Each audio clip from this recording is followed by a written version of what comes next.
ආයුබෝවන් සියලු දෙනාට SLTV YouTube channel එකට සාදරයෙන් පිළිගන්නවා.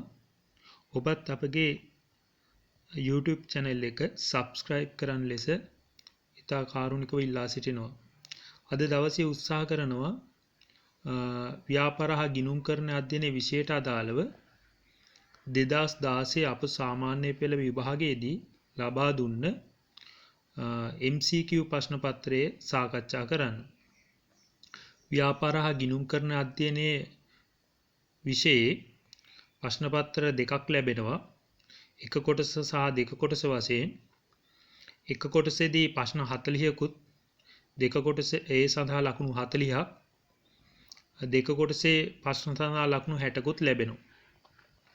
එක කොටස ගැන කතා කරොත් එක කොටසේ ප්‍රශ්න 40න් මුල් ප්‍රශ්න 16 ව්‍යාපාර අධ්‍යයනයේ කොටසෙනුත් 17 වෙනි ප්‍රශ්නයේ සිට 40 ප්‍රශ්න දක්වා ප්‍රශ්න 24ක් ගිණුම් කරන ආශ්‍රිතවත් ලැබෙනවා. එතකොට ඔබට පේනවා ව්‍යාපාර අධ්‍යයනයට වඩා ගිණුම් කරන්නේ කොටසින් වැඩි ප්‍රශ්න ප්‍රමාණයක් ලැබෙනවා සෑම වර්ෂයකම අපොස සාමාන්‍ය පෙළ විභාගෙදී. අද දවසේ මේ ප්‍රශ්න පත්‍රයේ තියෙන කොටස් සාකච්ඡා කරන ගමන් අමතර දැනුමකුත් ලබා දීමට උත්සාහ කරනවා. ඒ නිසා මේ වීඩියෝ අවසන් වන තෙක් ඉතා හොඳින් අධ්‍යයනය කළ යුතුයි. එතකොට ඔබට ඉදිරි වර්ෂවල තියෙන විභාගවලට ඉතා හොඳින් මුහුණ දීමේ හැකියාව ලැබෙනවා. අපි එහෙනම් ප්‍රශ්න පත්‍රයේ දෙසට යමු.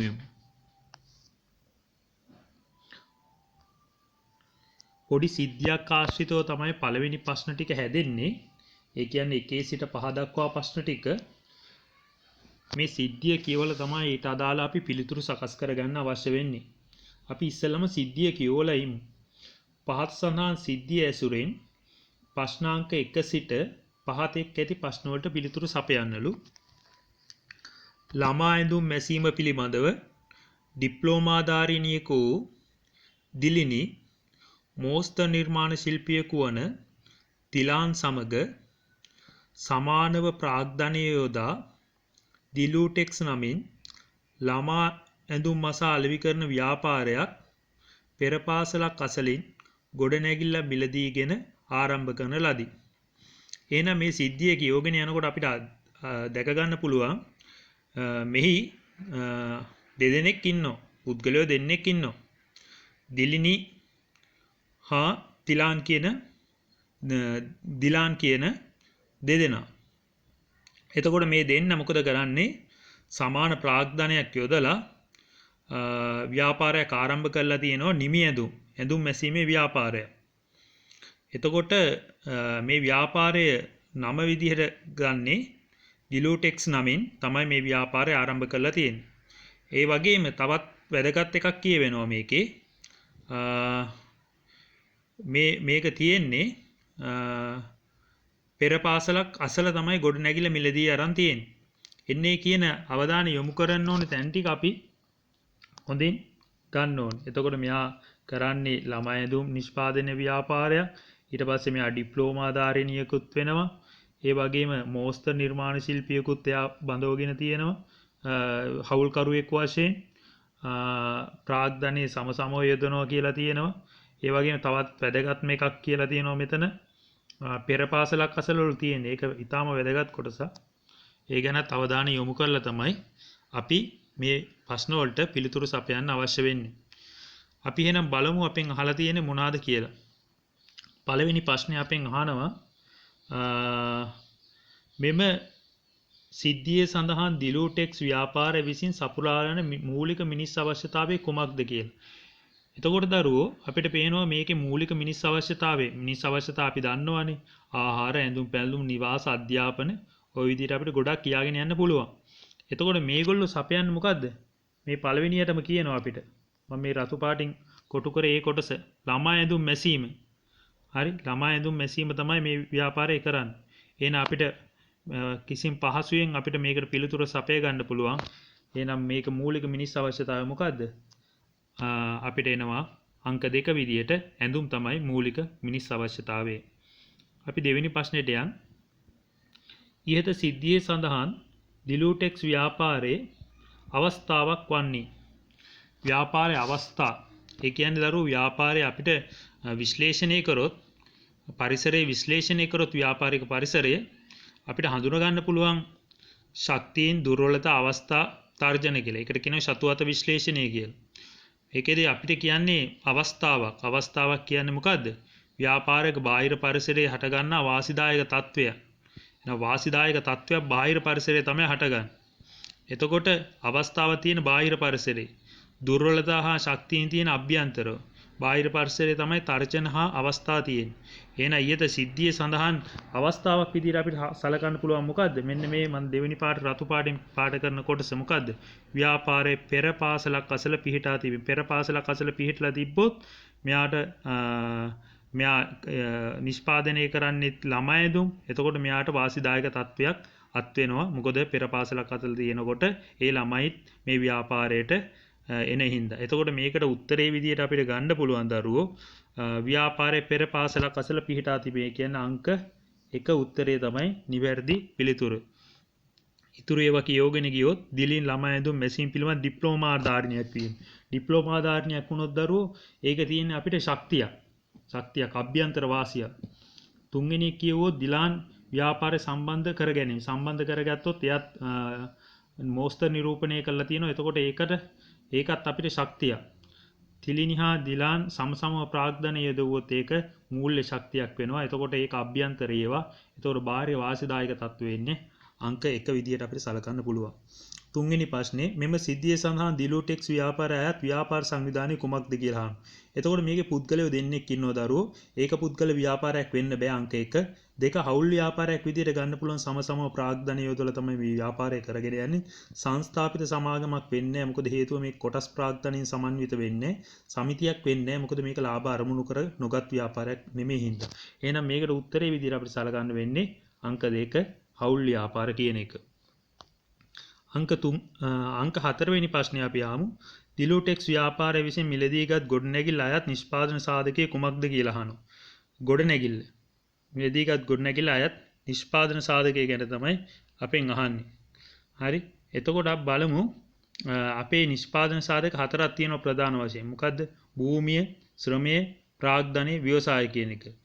එතකොට භූමිය ගත්තොත් මොකද්ද? සුභාධර්මයේ තියෙන සියලු සම්පත් වලට තමයි භූමිය කියන්නේ. හරි ස්වභාවයෙන් හටගත්ත දේවල් වැව් ගංගා ඉඩම ඒ වගේ ඒවා. එතකොට ව්‍යවසාය කියන්නේ මොකද්ද? ශ්‍රමය කියන්නේ ව්‍යාපාර සඳහා පුද්ගලයෝ යොදන කායික හා මානසික දායකත්වයට අපි කියනවා ශ්‍රමය කියලා. ප්‍රාග්ධනය කියලා කියන්නේ මොකද්ද? ප්‍රාග්ධනය කියලා කියන්නේ මොකද්ද අපි? නිෂ්පාදන ක්‍රියාවලිය කරගෙන යනකොට අපිට අවශ්‍ය වෙනවා විවිධ සම්පත් යන්ත්‍රෝපකරණ මෝටර රථ වගේ ඒවා. එතකොට අපි ඒකට නිර්වචනයක් කියන මොන විදියටද? නිෂ්පාදනයේදී ආධාර කරගන්නා මිනිසා විසින් සකස් කරන ලද දායවලට තමයි ප්‍රාග්ධනය කියලා කියන්නේ. නිෂ්පාදනය විසින් ආධාර කරගන්නා මිනිසා විසින් සකස් කරන ලද දෑ. හරි. එතකොට ගොඩනැගිල්ල මිනිසා විසින් තමයි සකස් කරලා දෙන්නේ. එතකොට ප්‍රාග්ධනයට තමයි අයිති වෙන්නේ. ව්‍යවසාය කියන්නේ මොකද්ද?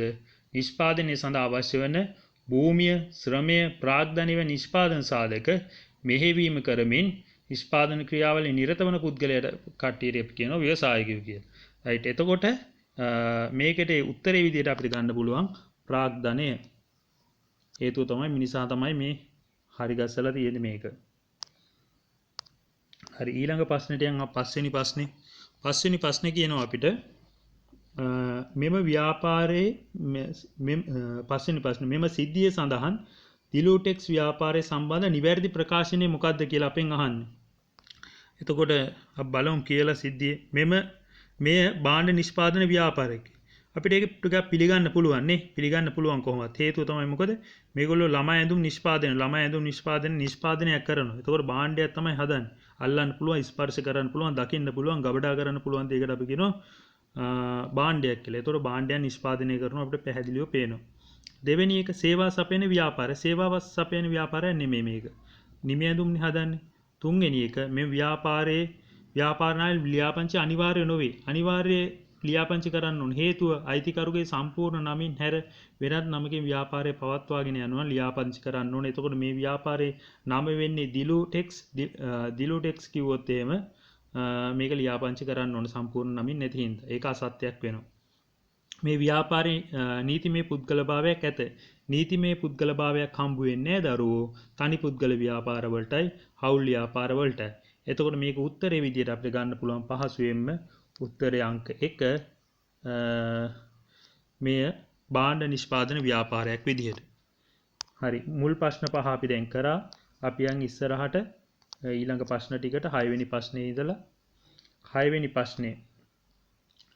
වෙනි ප්‍රශ්නේ අපෙන් අහනවා ව්‍යාපාරයක හිස්තැනක් 1 කියලා දාලා යෙදූ මුදලේ සුරක්ෂිතතාවය පිළිබඳව උනන්දුවක් දක්වන අතර හිස්තැනක් සාධාරණ වැටුපක් ලබා ගැනීම උනන්දුවක් දක්වයි. එතකොට පළවෙනි හිස්තැනේ තියෙන ව්‍යාපාරයේ යෙදූ මුදල කවුද යොදවන්නේ? ව්‍යාපාරයට මුදල් යොදවන්නේ කවුද? අයිතිකරුවෝ. එන යෙදූ මුදලේ සුරක්ෂිතතාවය අපේක්ෂා කරන්නේ කවුද? අයිතිකරුවෝ. එතකොට දෙවෙනි එක අපි කියවගෙන ගියොත් සුරක්ෂා උනන්දුවක් දක්වලා හිස්තැනක් සාධාරණ වැටුපක් ලබා ගන්න. සාධාරණ වැටුපක් ලබා ගන්න කවුද දරුවෝ බලාපොරොත්තු වෙන්නේ? සේවකයෝ. එතකොට උත්තරේ විදිහට අපිට ගන්න පුළුවන් අයිතිකරුවෝ හා සේවකයෝ කියන උත්තරේ කියන්නේ අංක 4 වෙනි එක තමයි හරි උත්තරේ. රයිට් ඒක පැහැදිලි එච්චර විස්තර කරන්න දෙයක් නැහැ. 7 වෙනි එක ව්‍යාපාර පරිසරයේ සිදුවීම් කිහිපයක් පහත දැක්වේලු. ආබාධිත රණවිරුවන් සැමරීම සඳහා දිනයක් ප්‍රකාශයට පත් කිරීම. බැංකු පොලි අනුපාතය ඉහළ දැමීම. C පාරිභෝගික භාණ්ඩවල මිල ගණන් ඉහළ දැමීම. මේ වගේ කරුණු 4ක් අපිට දීලා තියෙනවා. ඉහත සිදුවීම අතුරින් ආර්ථික පරිසර සාධක පමණක් ඇතුළත් දේ මොකක්ද කියලා අහනවා. ආර්ථික පරිසරයට විතරක් ඇතුළත් දේ. අපි පළවෙනි එක ගත්තොත් ආබාධිත රණවිරුවන් සැමරීම සඳහා දිනයක් ප්‍රකාශ. ඒක ඇවිල්ලා සමාජ හා සංස්කෘතික පරිසරයට ආය සාධකයක්. ඒ පරිසර සාධකය අපි ඕ ලෙවල් මට්ටමේ කතා කරන්නේත් නැහැ. ඒතකොට දෙවෙනි ප්‍රශ්නේ අපි අහලත් නැති එකක් නේ ඔයගොල්ලෝ. B එක ගත්තොත් බැංකු පොලි අනුපාතය ඉහළ දැමීම. පොලිය ගැන කතා කරොත් අපිට මතක් වෙන්නේ මොකද්ද? ආර්ථික පරිසර සාධකයක් විදියට. C කතා කරොත් පාරිභෝගික භාණ්ඩවල මිල ගණන් ඉහළ යාම. මිල ගණන් ඉහළ ගියොත් එහෙනම් මොකද ඇති වෙන්නේ? උද්දමනයක් ඇති වෙනවා. එහෙනම් මොකද අපිට ගන්න පුළුවන් උත්තරේ B C කියන උත්තරේ. එතකොට උත්තරේ අංක කීයද වෙන්නේ? B C උත්තරේ තියෙන්නේ 3 වෙනි එක. එතකොට 7 වෙනි එකට නිවැරදි පිළිතුර විදියට අපිට ගන්න වෙන්නේ 3 වෙනි උත්තරය. ඊළඟ ප්‍රශ්නයක් බලමු. 8 වෙනි ප්‍රශ්නේ බැංකු මගින් සපයනු ලබන සේවා කිහිපයක් පහත දැක්වේ. බැංකු මගින් සපයන සේවා කිහිපයක් පහත දැක්වේ. එම සේවා අතුරින් ජංගම ගිණුම් හිමියෙකුට පමණක් ලබා දෙන සේවා මොනවාද කියලා අහනවා. එතකොට අපි දන්නවා ජංගම ගිණුම පවත්වාගෙන යන අයෙකුට විතරක් හම්බ වෙන සේවාවක් විදිහට අපිට ගන්න වෙන්නේ දරුවෝ බැංකු අයිරා පහසුකම් ලබා දීම. ඒක වෙනත් ගිණුම් හිමියන්ට හම්බ වෙන්නේ නැහැ. ප්‍රධාන ගිණුම් වර්ග 3ක් තියෙනවා කියලා ඔයගොල්ලෝ දන්නවනේ. මොනවාද ගිණුම් වර්ග 3? ඉතිරි කිරීමේ ගිණුම්, ස්ථාවර තැන්පතු නැත්නම් ඒකට අපි කියනවා කාලීන තැන්පතු කියලා. අනික එක ජංගම ගිණුම්. එතකොට ජංගම ගිණුම් හිමියෙකුට පමණයි අපිට ලබා ගන්න පුළුවන් බැංකු අයිරා පහසුකම් ලබා ගැනීම. එතකොට ජංගම ගිණුම් හිමියෙකුට පමණක් එන්නේ වාක්‍යයත් එක්ක තමයි මේක වෙනස් වෙන්නේ. පමණක් ලබා ගන්න පුළුවන් සේවාවක් විදිහට අපිට ගන්න වෙන්නේ බැංකු අයිරා පහසුකම් ලබා ගැනීම. එන උත්තරය ඇවිල්ලා අංක 2 බැංකු අයිරා පහසුකම් ලබා දීම කියන එක. අපි යන 9 වෙනි ප්‍රශ්නෙට 9 මහජන බැංකුවේ ජංගම ගිණුම් හිමියෙකු වන කපිල ලංකා බැංකුවේ ජංගම ගිණුම් හිමියෙකු වන සපුමල්ට චෙක් පතක් නිකුත් කර ඇත. මොකද කරලා තියෙන්නේ? මහජන බැංකුවේ ජංගම ගිණුම් හිමියෙකු වෙන කපිල ලංකා බැංකුවේ ජංගම ගිණුම් හිමියෙකු වන සපුමල්ට චෙක් පතක් නිකුත් කළා. මෙම සිද්ධියේ සඳහන් අනකරු සහ ආදායකයා පිළිවෙලින් ලියන්නලු. පිළිවෙලින් අපිට හොයා ගන්නලු. එහෙනම් කවුද මේ චෙක් පත නිකුත් කරන පුද්ගලයා? නිකුත් කරන පුද්ගලයා කවුද? ජංගම ගිණුමක්ෙදී හිමියෙකු වන කපිල. කපිල තමයි අන කරන්නේ. එයාට තමයි අපි කියන්නේ අනකරු. පිළිවෙලින් තියෙන්න ඕනේ. පිළිවෙලින්. ඒක හොඳට මතක තියාගන්න මේ වාක්‍ය සඳහන් පිළිවෙලින් තියෙන්න ඕනේ. එතකොට පිළිවෙලින් තියෙන්න ඕන නම් අන කරන පුද්ගලයාට අපි කියනවා අනකරු කියලා. අන ලදු වෙන්නේ මේකේ අන ලදු ගැන අපිට අහන්නේ අන ලදු වෙන්නේ අනිවාර්යයෙන්ම කපිලගේ බැංකුව. කපිලගේ බැංකුව වෙන්නේ මහජන බැංකුව. අන ලදු වෙන්නේ වෙයා. ආදායකයා කියන්නේ චෙක්පතේ නම සඳහන් පුද්ගලයා. චෙක්පත නිකුත් කරන්නේ සපුමල්ට. සපුමල්ගේ නම තමයි චෙක්පතේ මුහුණතේ සඳහන් වෙන්නේ. එතකොට උත්තරේ විදිහට අපිට ගන්න පුළුවන් 4 වෙනි උත්තරේ. 4 වෙනි උත්තරේ. අපි ඊළඟ ප්‍රශ්නයට යන් 10 වෙනි ප්‍රශ්නේ. 10 වෙනි ප්‍රශ්නේ අපෙන් අහනවා දරුවෝ ශ්‍රී ලංකා රක්ෂණ සංස්ථාවේ රක්ෂණය කර තිබූ දිසානායකට අයිති මෝටර් රථය ඔහුගේ රියදුරු වන බණ්ඩාර විසින් පදවාගෙන අනතුරකට භාජනය විය. මෙම සිද්ධියේ සඳහන් රක්ෂණය සම්බන්ධ පළමු පක්ෂය හා දෙවන පක්ෂය පිළිවෙලින් ලියනවා. අන්න පිළිවෙලින් හැම වෙලාවම අහන්නේ. පටලවා ගන්න එපා. එතකොට අපිට රක්ෂණයේ පාර්ශවයන් විදියට අපිට ගන්න පුළුවන් රක්ෂිතයා රක්ෂකයා තුන්වන පාර්ශවය කියලා. නැත්නම් වෙනත් විදියකින් මේකට කියනවා පළමු පක්ෂය දෙවන පක්ෂය තෙවන පක්ෂය කියලා. එතකොට පළමු පක්ෂය වෙන්නේ අනිවාර්යයෙන්ම රක්ෂිතයා. ඒ කියන්නේ රක්ෂණය ලබාගත් පුද්ගලයා. එතකොට රක්ෂිතයා විදියට මේකේ අපිට ගන්න වෙන්නේ කවුද මේක රක්ෂණය අරන් තියෙන්නේ මේ ව්‍යාපාරේ බණ්ඩාර කියන එක්කෙනා කරලා තියෙන මේ ව්‍යාපාරයේ තියෙන මෙයාගේ මෝටර් රථය පදවාගෙන දිසානායක සතු මෝටර් රථය පදවාගෙන යන විතරයි. එයා රියදුරු. එයාට නෙමෙයි මේ මෝටර් රථය අයිති. නැත්තම් රක්ෂණ ඔප්පුව ලබාගෙන තියෙන එයා නෙමෙයි. මෝටර් රථය රක්ෂණය කරලා තියෙන්නේ අයිතිකරුවා වෙන්නේ දිසානායක. එතකොට පළමු පක්ෂය ඇවිල්ලා රක්ෂිතයන්. එතකොට දිසානායක තමයි පළමු පක්ෂයේ විදියට අපිට ගන්න වෙන්නේ. එතකොට පළමු පක්ෂයේ රක්ෂිතයා ඊට පස්සේ මොකද වෙලා තියෙන්නේ දෙවන පක්ෂයේ වෙන්නේ රක්ෂණ සමාගම. රක්ෂණ සමාගම වන්නේ කවුද දළුවෝ? ශ්‍රී ලංකා රක්ෂණ සංස්ථාව. ඒතකොට උත්තරේ විදියට ගන්න පුළුවන් පළමු පක්ෂයේ බණ්ඩාර කියලා පටලවා ගන්න එපා. දිසානායකගේ තමයි වාහනේ. එතකොට අපිට උත්තරේ ඇවිල්ලා අංක 1 විදියට ගන්න පුළුවන්. අංක 1 දිසානායක කමා ශ්‍රී ලංකා රක්ෂණ සංස්ථාව කියන එක. අපි යන් 11 වෙනි ප්‍රශ්නේ. 11 වෙනි ප්‍රශ්නේ සංනිවේදනය ආශ්‍රිතව ප්‍රශ්නයක්. සංනිවේදන ක්‍රියාවලියක ප්‍රතිපෝෂණය සම්බන්ධ වන පහත සඳහන් ප්‍රකාශ අතුරේ නිවැරදි ප්‍රකාශය තෝරන්නලු. පහත සඳහන් ප්‍රකාශ කිහිපයක් තියලා තියෙනවා. ඒකේ නිවැරදි ප්‍රකාශනය තෝරන්න. පණිවිඩය යවන්නාගෙන් පණිවිඩය යවන්නාගෙන් ලබන්නාට වාචික හෝ වාචික නොවන මාර්ගික ලැබෙන ප්‍රතිචාරය ප්‍රතිපෝෂණයයි. පණිවිඩේ යවන්නාගෙන් වෙන්න බෑ දරුවෝ. යවුවට පස්සේ ලබන්නා තමයි ඒ ක්‍රියාවලිය කරන්නේ. එතකොට ඒක පිළිගන්න අපහසුයි. දෙවෙනි එක බලන්න. පණිවිඩේ ලබන්නාගෙන් යවන්නාට වාචිකව හෝ වාචික නොවන මාධ්‍යකින් ලැබෙන ප්‍රතිචාරය ප්‍රතිපෝෂණය. ඒක පිළිගැනීමට හැකියාවක් තියෙනවා. ලබන්නාගෙන් යවන්නාට දෙන තොරතුරු තමයි මෙයා ප්‍රතිපෝෂණයක් කරන්නේ. තුන්වෙනි එක බලමු. සංනිවේදන ක්‍රියාවලිය සම්පූර්ණ වෙන ප්‍රතිපෝෂණය අවශ්‍ය නැත. ක්‍රියාවලියක් සම්පූර්ණ වෙන්න නම් අනිවාර්යයෙන් මේක සංනිවේදන ක්‍රියාවලිය කියලා කියනවා. ඒතකොට සංනිවේදන ක්‍රියාවලිය සම්පූර්ණ වෙන්න නම් අනිවාර්යයෙන්ම ප්‍රතිපෝෂණය කියලා තියෙන්න ඕනේ. ඒක වැරදි.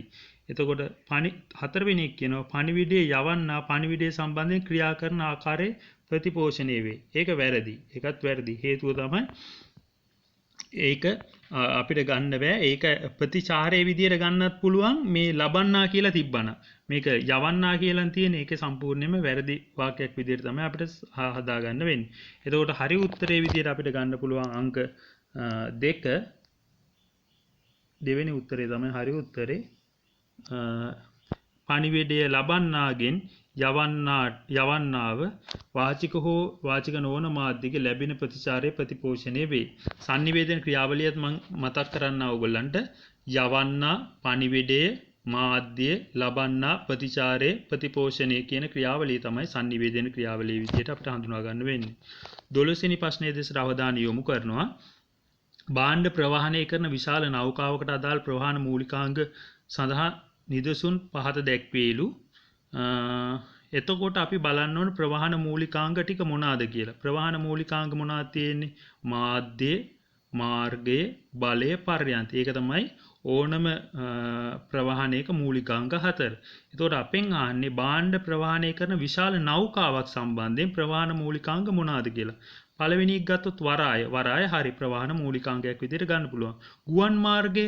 ගුවන් මාර්ගය ගන්න බෑනේ දරුවෝ. මේ වරාය සම්බන්ධයෙන් ඒක ගැලපෙන්නේ නැහැ. ඩීසලුත් අපිට ගන්න පුළුවන් බලයේ විදිහට. එතකොට පළවෙනි උත්තරේ වැරදි ගුවන් මාර්ග තියෙනවා. දෙවෙනි එක ගත්තොත් ඩීසල් වරාය. ඩීසල් වරාය හරි මහා මාර්ග තියෙනවා. මහා මාර්ගවල යන්නේ වාහන. එතකොට නැව් යන්නේ නැති හින්දා ඒක ගන්නත් බෑ. තුන්වෙනි එක ජල මාර්ග හරි ගුවන් තොටුපොළ තියෙනවා. ගුවන් තොටුපොළ පර්යන්තය වෙන්නේ ගුවන් ප්‍රවාහනයේදී තමයි. එතකොට ඒකත් වැරදි. හතරවෙනි එක ගත්තොත් ඩීසල් හරි ජල මාර්ග හරි වරාය. එතකොට අපිට පැහැදිලිව පේනවා හතරවෙනි එක තමයි වරාය සම්බන්ධයෙන් නැත්නම් ජල ප්‍රවාහනය සම්බන්ධයෙන් නිවැරදි එක විදියට ගන්න පුළුවන් වෙන්නේ හතරවෙනි එක ඩීසල් ජලය වරාය කියන එක. අපි යන් 13 වෙනි ප්‍රශ්නේ පහත දැක්වෙන වෙළඳාම සිදු අවස්ථා කිහිපයක් දැක්වෙනවා. බලමු මොනවද තියෙන්නේ කියලා. ඒ කියනවා දන්සලක් දීම සඳහා සුනිල් සහල් කිලෝ 200ක් මිලදී ගැනීම. දන්සලක් දෙන්න තමයි මිලදී ගන්න. B කියනවා බේකරි හිමියෙකු ධනපාල සිය බේකරි නිෂ්පාදන සඳහා ආපන ශාලාවකට විකිණීම. බේකරි හිමියෙකු ධනපාල සිය බේකරි නිෂ්පාදන ආපන ශාලාවකට විකිණීම. C ගඩොල් නිෂ්පාදකයෙකු විසින් ගඩොල් 5000ක් ඇගේම නිවස ඉදිකිරීම සඳහා සුජාතාට විකිණීම. C කියනවා ගඩොල් නිෂ්පාදකයෙකු විසින් ගඩොල් 5000ක් ඇගේම නිවස ඉදිකිරීම සඳහා සුජාතාට විකිණීම.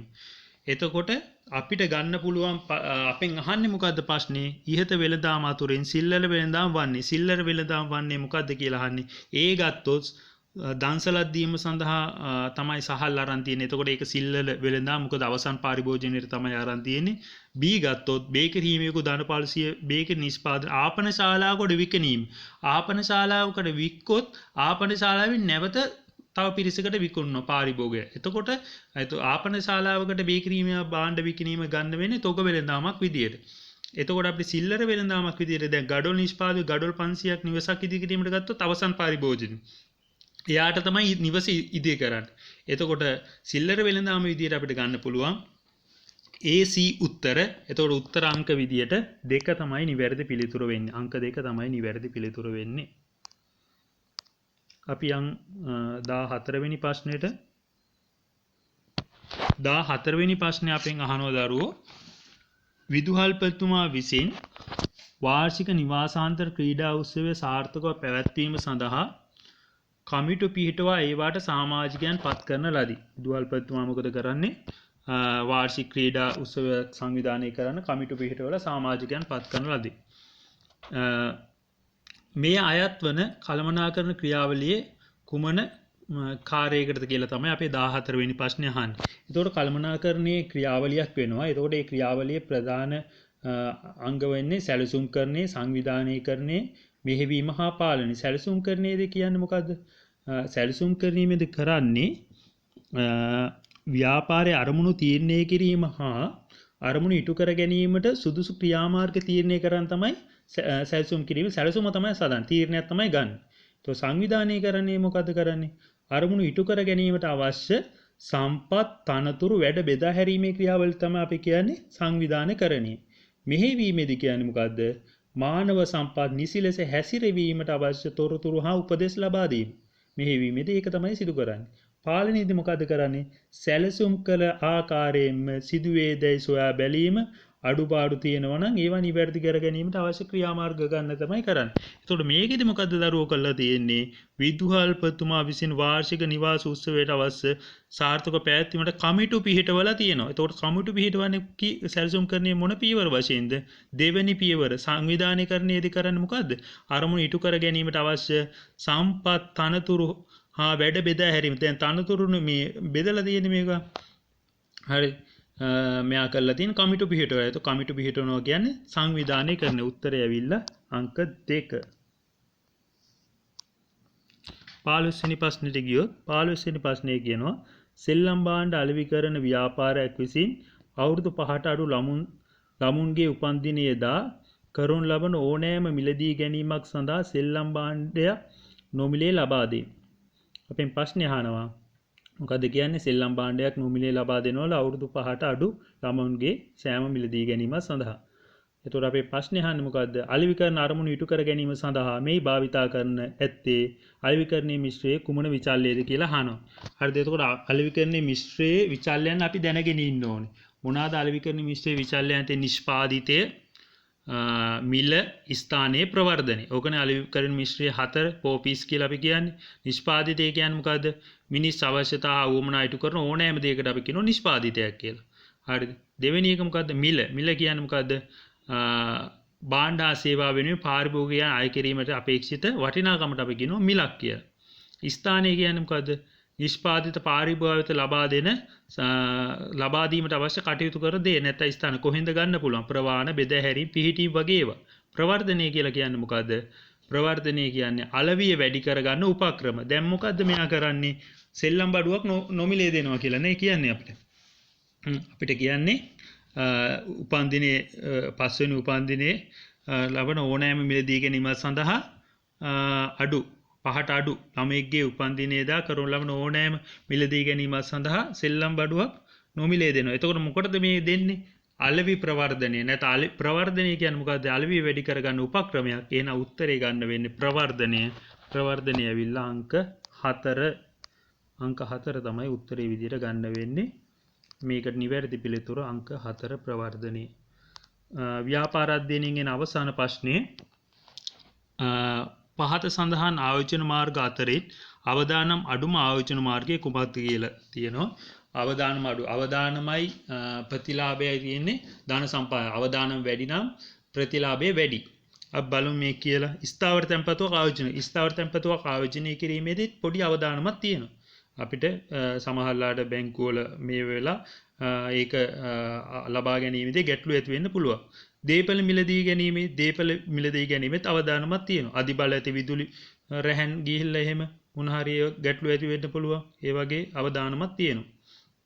භාණ්ඩාගාර බිල්පත් මිලදී ගැනීම සාමාන්‍ය කොටස් මිලදී ගන්නවා කියන්නේ අපිට අවදානම් වැඩිම ආයෝජන මාර්ගයක් විදිහට තමයි අපි හඳුනගන්නේ. භාණ්ඩාගාර බිල්පත් මිලදී ගත්තොත් භාණ්ඩාගාර බිල්පත් නිකුත් කරන්නේ ශ්‍රී ලංකා මහා බැංකුව රජය වෙනුවෙන්. එතකොට ඒක පූර්ණ ආරක්ෂාවක් තියෙනවා. එහෙනම් අපිට අඩුම අවදානමක් තියෙන ආයෝජන මාර්ගයේ විදිහට අපිට සලකන්න වෙන්නේ මොකක්ද අර අංක 4 වෙච්ච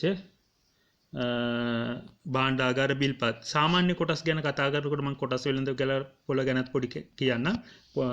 කොළඹ කොටස් වෙළඳ පොළ අධීක්ෂණය කරන්නේ ශ්‍රී ලංකා විනිමය හා සුරුකුම්පත් කොමිෂන් සභාව. පොඩ්ඩක් මතක තියාගන්න එකත්. කොටස් මිලදී ගත්තොත් අපිට ප්‍රතිලාභ හම්බ වෙන ලාභාංශ, ප්‍රාග්ධන ලාභ, ප්‍රසාද කොටස් දීමන, අධ්‍යක්ෂකවරයෙකු විතර පත් වෙන්න පුළුවන් සාමාන්‍ය කොටස් මිලදී ගත්තොත් ඒවත් පොඩි මතකයේ රඳවා ගැනීමක් කරන්න. අපි යන් ඊට පස්සේ 17 වෙනි ප්‍රශ්නේ. 17 වෙනි ප්‍රශ්නේ අපෙන් අහන්නේ ගිණුම්කරණය සම්බන්ධ ප්‍රශ්න පටන් ගන්න යන්නේ. අපෙන් පළවෙනි ප්‍රශ්නේ අහනවා ගිණුම්කරණය සම්බන්ධයෙන්. ගනුදෙනුවක් ගිණුම් කරන සමීකරණයට බලපෑ ඇති ආකාරය පහත දැක්වෙනවලු. බලපාලා තියෙන ආකාරය. වත්කම් 15000කින් අඩු වෙලා හිමිකම් වලට බලපෑමක් වෙලා නැහැ. වගකීම් 15000කින් අඩු වෙලා. ඉහත ගිණුම් කරන සමීකරණය සටහන් කර ඇති ගනුදෙනුව වන්නේ. අපෙන් අහන්නේ ගනුදෙනුව. උත්තරේ දාලා තියෙන්නේ. සුනිමල් රුපියල් 15000ක බඩු තොගයක් ණයට ගත්තා. ණයට ගත්තොත් බඩු තොගයක් මොකද වෙන්නේ? තොගය කියන්නේ වත්කමක්. වත්කම් වැඩි වෙනවා දරුවෝ. වගකීම් වැඩි වෙනවා ණයට ගත්ත හින්දා. එතකොට එහෙම දෙයක් නෙමෙයි මෙතන වෙලා තියෙන්නේ. වත්කම් අඩු වෙලා වගකීම් අඩු වෙලා. එතකොට එක උත්තරේ පිළිගන්න බෑ. දෙක උත්තරේ ණය හිමියෙකු පියල්ට රුපියල් 15000ක් මුදලින් ගෙවීම. 15000ක් මුදලින් ගෙවුවොත් වෙන්නේ මොකද්ද? වත්කම් අඩු වෙනවා. මොකද මුදල් යනවා. ඒ වගේම වගකීම් අඩු වෙනවා. ඒ උත්තරේ හරි නේද? අපි තුන්වෙනි උත්තරෙත් කියවලා බලමු. කඩකොලිය 15000ක් මුදලින් ගෙවීම. කඩකොලිය මුදලින් ගෙවුවොත් වත්කම් අඩු වෙනවා. හිමිකම් තමයි අඩු වෙන්නේ. ඒක වැරදි. එතකොට හතරවෙනි උත්තරේ අයිතිකරු රුපියල් 15000 පෞද්ගලික ප්‍රයෝජනෙට ගත්තාත් වත්කම් අඩු වෙනවා 15000කින් හිමිකම් අඩු වෙනවා 15000කින්. එතකොට හරි උත්තරේ විදිහට අපිට ගන්න වෙන්නේ ණය හිමියෙකු පියල්ට 15000ක් මුදලින් ගෙවුවොත් වත්කම් අඩු වෙනවා 15000ක් වගකීම් අඩු වෙනවා 15000. එතකොට උත්තරේ හරි උත්තරේ විදිහට අපිට බාර ගන්න වෙන්නේ අංක 2 උත්තරය. අංක 2 උත්තරය. 18 වෙනි ප්‍රශ්නයක් බලමු. 18 වෙනි ප්‍රශ්නේ. 18 වෙනි ප්‍රශ්නේ පහත ගනුදෙනු අතුරෙන් හිමිකම් අඩුවීමට බලපාන ගනුදෙනුව කන හිමිකම අඩු වෙන්න බලපාන ගනුදෙනුව. අයිතිකරු රුපියල් 10000ක අමතර ප්‍රාග්ධනයක් යෙදවීම. අමතර ප්‍රාග්ධනයක් යෙදුවොත් මොකද වෙන්නේ? දරුවෝ හිමිකම වැඩි වෙනවා. අපෙන් අහන්නේ අඩු වෙන ගනුදෙනුව. දෙක ව්‍යාපාරයේ රුපියල් 6000ක 6000ක ආදායමක් මුදලින් ලැබීම. 6000ක ආදායමක් ලැබු ආදායම අයිති කාටද? ආදායම අයිතිකරු. එතකොට හිමිකම් වැඩි වෙනවා. වියදම් දරා ගන්න වෙන්නේ අයිතිකරු. වියදම් දරුවොත් හිමිකම අඩු වෙනවා. එතකොට අපෙන් අහන්නේ හිමිකම අඩු වීමට බලපාන කන්න ආදායමක් ලැබුවොත් ඒකත් හිමිකම් වැඩි වෙනවා. ඒක අපිට ගන්න බෑ. ඒතකොට හරි උත්තරේ විදිය. ඊට පස්සේ 110ක වට්ටමක් යටතේ ණය හිමියන්ට මුදල් ගෙවීම. වට්ටමක් ලැබුණොත් එහෙම ලද වට්ටම් කියන්නේ අපිට ආදායමක් ඒත් හිමිකම් වැඩි වෙනවා. එතකොට තුන්වෙනි උත්තරේ පිළිගන්නත් බෑ. හතරවෙනි උත්තරේ රුපියල් 2500ක රක්ෂණ ගාස්තු මුදලින් ගෙවීම. රක්ෂණ ගාස්තු මුදලින් ගෙවුවොත් මොකද වෙන්නේ? වත්කම් අඩු වෙනවා. රක්ෂණය කියන්නේ වියදමක්. වියදම් කාගෙන්ද අය කරගන්න අපි? ප්‍රාග්ධනයෙන් අඩු කරන්නේ. එහෙනම් ප්‍රාග්ධනය අඩු වෙනවා. එතකොට හිමිකම් අඩු වීමට බලපාන ගනුදෙනු වන්නේ අංක 4 රුපියල් 2500 රක්ෂණ ගාස්තු ගෙවීම. අපි යන් 19 වෙනි ප්‍රශ්නෙට ගනුදෙනුව සටහන් කිරීමට අදාළ ද්විත්ව සටහන් පහත දැක්වේ. මුදල් ගිණුම හර රුපියල් 5000යි. ණය ගැති ගිණුම බැර රුපියල් 5000යි. මෙම සිදුවී ඇති ගනුදෙනු වන්නේ මොකද්ද මේ සිදු වෙලා තියෙන ගනුදෙනුව? මුදල් වැඩි වෙලා තියෙනවා. ණය ගැතියෝ බැර කියන්නේ ණය ගැතියෝ අඩු වෙලා තියෙනවා. මුදල් වැඩි වෙන්න හේතුවකුත් ණය ගැතියෝ අඩු වෙන්න හේතුවකුත් අපි මෙතනින් හොයා ගන්න ඕනේ. පළවෙනි එක කියලා තියෙනවා මොකද්ද? පළවෙනි එක කියලා තියෙනවා රුපියල් 5000ක වටිනා බඩු තොගයක් ණයට විකිණීම. ණයට වික්කොත් මොකද වෙන්නේ? ණයට වික්කොත් මොකද වෙන්නේ? ණය ගැතියෝ හර වෙනවා, විකුණුම් බැර වෙනවා. එතකොට ඒක නෙමෙයි දීලා තියෙන ද්විත්ව සටහන. ඒක වැරදි එතකොට. දෙවෙනි එක ණය ගැතියන්ගේ මුදල් ලැබේ. ණය ගැතියන්ගේ මුදල් ලැබුණොත් මුදල් වැඩි වෙනවා. ඒ කියන්නේ මුදල් ගිණුම හර ණය ගැතිය අඩු වෙනවා. ණය ගැති ගිණුම බැර. එතකොට උත්තරේ දෙක විදියට හරි උත්තරේ අපිට ගන්න පුළුවන්. අපි තුන්වෙනි එකත් කියමු. තුන්වෙනි එකේ මොකද්ද තියෙන්නේ? රුපියල් 5000ක බඩු තොගයක් අත්පිට මුදලට විකින. අත්පිට මුදලට වික්කොත් මොකද වෙන්නේ? මුදල් පොත හර විකුණුම් ගිණුමට තමයි බැර වෙන්නේ. ණය ගැති ගිණුමට නෙමෙයි. ණය ගැතියන්ගේ රුපියල් 5000ක බොල් ණය කප හැරියොත් එහෙනම් මොකද වෙන්නේ? බොල් ණය කියන්නේ වියදම. බොල් ණය ගිණුම හර ණය ගැති ගිණුම බැර. එතකොට 19 මේකට හරි උත්තරේ විදියට ගන්න වෙන්නේ අංක 2 ණය ගැතියන්ගේ මුදල් ලැබීම. මුදල් ලැබුණොත් ඒ මුදල් පොත හර ණය ගැති ගිණුම බැර. හරි උත්තරේ 19ට අංක 2. අංක 2 තමයි හරි උත්තරේ. අපි යන් 20 වෙනි ප්‍රශ්නෙට. 20 වෙනි ප්‍රශ්නේ පහත x තීරුවේ දක්වා ඇති ගිණුම් වර්ගයට y තීරුවේ ඇති පහත x තීරුවේ දක්වා ඇති ගිණුම් වර්ගයේද y තීරුවේ ලෙජර් ගිණුම් කිහිපයක්ද වේ. x තීරුවේ සඳහන් ගිණුම් වර්ග y තීරුවේ සඳහන් ලෙජර් ගිණුම් සමග අනුපිළිවෙලින් ගැලපුව විට උත්තරය වන්නේ මොකද්ද කියලා තමයි අපෙන් අහන්නේ. අපිට ගැලපීමක් තමයි කරන්න තියෙන්නේ මේකේ. එතකොට 20 වෙනි ප්‍රශ්නේ අපි බලමු. පළවෙනි එක තියෙන වත්කම්. එතකොට වත්කම් වලට අයිති වෙන්නේ මොන ගිණුමක්ද? වත්කම් වේතන කියන්නේ වියදම් ගිණුමක්, විකුණුම් කියන්නේ ආදායම් ගිණුමක්, ණය ගැති තමයි වත්කම් වෙන්නේ. එතකොට පළවෙනි එක අපිට යා කරගන්න පුළුවන් මේ විදිහට මොකද්ද? ණය ගැති. C වගකීම් කියන්නේ දරු උපචිත වියදම් තියෙන මෙන්න මේක D තමයි වගකීම්. ආදායම් කියන්නේ මොකද්ද? ආදායම් ඇවිල්ලා විකුණුම් තමයි ආදායම් වෙන්නේ. වියදම් ඇවිල්ලා වේතන කියන උත්තරේ. එතකොට මම 4 යා කරා කටුවට. එතකොට මට උත්තර ටික ගන්න පුළුවන්. මොකද උත්තරේ? C D B A කියන උත්තර තමයි නිවැරදි උත්තර. එතකොට C D B A කියන උත්තරේ තියෙන උත්තරේ තමයි හරි උත්තරේ විදිහට අපිට ගන්න වෙන්නේ. ඒ උත්තරේ තියෙන මොකද්ද? අංක 3 තමයි තියෙන්නේ. අංක 3 තමයි නිවැරදි පිළිතුර. හරි ඒ වගේ එකක් ආවොත් ওই විදිහට ඔයගොල්ලෝ යා කරලා හරි උත්තරේ ලබා ගන්න. 21 වෙනි ප්‍රශ්නය වැඩිවීම බැර අඩුවීම හර යන ද්විත්ව සටහන් මූලධර්මය නිරූපණය කරන්නේ මොකෙන්ද කියලා අහන්නේ. වැඩිවීම බැර අඩුවීම හර. පළවෙනි එක බලමු. දුන් වට්ටම් ගිණුම ගත්තොත් එහෙනම් මොකද්ද? දුන් වට්ටම් කියන්නේ වියදම. වියදම් වැඩිවීම මොකද්ද වෙන්න ඕනේ? බැර නෙමෙයි හර. එතකොට ඒක ගන්න බෑ. ඒක වැරදි. දෙවෙනි එක මුදල් ගිණුම ගත්තොත් වත්කම් ගිණුමක්. වැඩිවීම ඒක හර. එතකොට ඒකත් වැරදි. වැඩිවීම බැරනේ අපෙන් අහන්නේ. ඒක අයින් කරන්න පුළුවන්. අඩුවීම තමයි ඒකේ බැර වෙන්නේ. තුන්වෙනි එක ගැනුම් කියන්නේ වියදම් ගිණුමක්. වියදම් වැඩිවීම හර. වැඩිවීම හරනේ ඒකත් අයින් කරන්න. ප්‍රාග්ධනය ගත්තොත් දරුවෝ ප්‍රාග්ධනයේ වැඩිවීම බැර. එහෙනම් වැඩිවීම බැර අඩුවීම ප්‍රාග්ධනයේ හර. එතකොට හරි උත්තරේ වෙන්නේ අංක 4 අංක 4 තමයි හරි වෙන්නේ නිවැරදි පිළිතුර විදිහට 21 වෙනි ප්‍රශ්නෙට 21 වෙනි ප්‍රශ්නෙට 21 වෙනි ප්‍රශ්නෙට හරි පිළිතුර වන්නේ ප්‍රාග්ධන ගිණුම. රයිට් 22 වෙනි ප්‍රශ්නේ බලමු. 22 කියනවා ව්‍යාපාරයක රුපියල් 3000ක රක්ෂණ ගාස්තු මුදලින් ගෙවීම සටහන් කිරීමට අදාළ මූලාශ්‍ර ලේඛනය හා මූලික පොත පිළිවෙලිය. රක්ෂණ ගාස්තු මුදලින් ගෙවලා රක්ෂණ ගාස්තු මුදලින් ගෙවුවොත් එහෙම අපි මුදල් පොතනේ භාවිතා කරන්නේ. ඒ වගේම මේක ගෙවීමක් තියෙන. ගෙවීමක් කරොත් මොකද අපි මුදල් පොතේ භාවිතා කරන මූලාශ්‍ර ලේඛන දෙකක් තියෙනවා. මුදල් ලැබීමේදී අපි භාවිතා කරන ලදුපත. ලැබෙන මුදල් සටහන් කරන්න. මුදල් ගෙවීමේදී භාවිතා කරන ගෙවීම් වවුචරේ. එතකොට අපිට භාවිතා කරන මූලාශ්‍ර ලේඛනයයි උපයෝගී පොතයි දැන් කියවුණා. එහෙනම් අපි බලමු රක්ෂණ ගාස්තු මුදලින් ගෙවුවොත් මුදලින් ගෙවීම සටහන් කරලා මූලාශ්‍ර ලේඛන මූලික පොත පිළිවෙලින් හැම වෙලාවෙම පිළිවෙලින් හාන්න. ඉස්සෙල්ලාම තියෙන්න ඕන මොකද්ද? මූලාශ්‍ර ලේඛනේ. මූලාශ්‍ර ලේඛන ඊට පස්සේ තමයි මූලික සටහන් පොත තියෙන්නේ. එතකොට ඒක නිවැරදි පිළිතුර වෙන්නේ මොකද්ද? අංක 3. නිවැරදි පිළිතුර අංක 3. ගෙවීම් වවුචරේ හා මුදල් පොත කියන එක. අපි යන් ඊළඟ ප්‍රශ්නේ 23 වෙනි ප්‍රශ්නෙට. 23 වෙනි ප්‍රශ්නේ අපෙන් අහනවා 2016 3:31 දිනට ව්‍යාපාරයේ බැංකු ගිණුමේ හර ශේෂය 15600ක්. අපේ ව්‍යාපාරයේ තියෙන ව්‍යාපාරයේ හර ශේෂයක් තියෙනවලු 15600ක. ඒ කියන්නේ වාසිදායක ශේෂයක්. එදිනට බැංකුවෙන් ලැබ බැංකු ප්‍රකාශනයේ ශේෂය 15100ක් විය. බැංකු ප්‍රකාශනයේ එවනවලු 15100යි කියලා. මෙම වෙනසට හේතු වන්නේ ඒ කියන්නේ බැංකුවේ බැංකු ප්‍රකාශනයේ ශේෂය අඩුයි අපේ ශේෂය වැඩි. හරි. එතකොට අපි බලන්න ඕනේ මොකද්ද මේ හේතුව කියලා. නිකුත් කළ ස්ථාවර නියෝග මත බැංකුව ගෙවූ රක්ෂණ රුපියල් 500යි. එතකොට මෙයා මොකද කරලා තියෙන්නේ? ස්ථාවර නියෝග මත රක්ෂණය ගෙවලා තියෙනවා රුපියල් 500ක්. රක්ෂණය ගෙවුවොත් මොකද වෙන්නේ? අපි දන්නේ ඒගොල්ලෝ තමයි ගෙවලා තියෙන්නේ. අපි ප්‍රකාශනය ආවට පස්සේ තමයි දන්නේ. එතකොට ඒගොල්ලන්ගේ ශේෂය අඩුයි රුපියල් 500ගේ. හරිනේ උත්තරය මේක තමයි පිළිගන්න වෙන්නේ. මොකද අපිට වඩා 500ක් එයාගේ උත්තරේ අඩුයි. එතකොට ස්ථාවර නියෝගය එයා ගෙවලා. අපි ගෙවලා නැහැ. අපි ගෙවුවට පස්සේ අපෙත් 15100 බවට මේකපත් වෙනවා.